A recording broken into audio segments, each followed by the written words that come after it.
The United Nations on Thursday decided to restrict access to the global climate talks in Copenhagen for non-governmental organizations, and it confronted journalists with additional security. The measures were put in place as more than 100 world leaders began arriving in the Danish capital. This politician regretted the move. The UN is going from one extreme to the other. They accepted so many people that it was hard to work here in the Bella Center, but now they restrict it so much that it is a bit empty. So as a quiet tension takes hold of the Bella Center, side events in the center of town became more lively. The Klimaforum is one of these. Among the visitors, these 3 aspiring journalists and bloggers. They won a trip to cover the climate talks as part of the ThinkAboutIt.eu blogging competition. I didn't come here very optimistic because I know that everybody puts a lot of hopes in Obama, but I'm also aware that the Americans' main priority is the health bill they are trying to pass now. Many people still have hope for the COP15, but there are others who are really pessimists. So my impression is that Copenhagen transformed from Copenhagen to something that is not well attached to hope.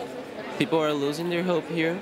Poor countries, they need their first priority is clean water, clean air, and nobody's addressing that issue. So everybody's thinking about the rich problems, the problems for the rich people. And I just wanted to, make sure that was on the table as well. The Klimaforum mostly meets the needs of those who are already convinced of the need to deal with climate change.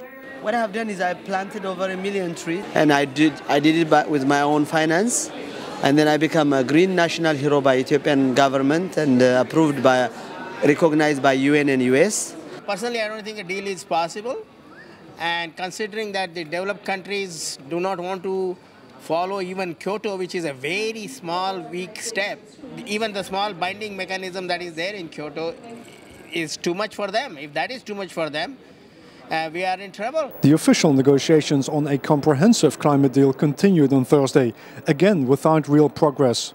Increasingly, observers, analysts and even politicians are admitting that a full-fledged agreement no longer is possible. And they suggest such a deal needs to be hammered out in Mexico in 6 months' time. But even if that happens, the Copenhagen summit, at least according to some, will not have been a waste of time and energy. It's definitely worth having a meeting because we're beginning to find out who the problems are. I mean, in a sense, we know the corporations are the problem. We know the northern countries are not ready for it. We know where to direct our resources to, our political pressure, if you like, to move the world in the right direction. Raymond Franken, UXTV.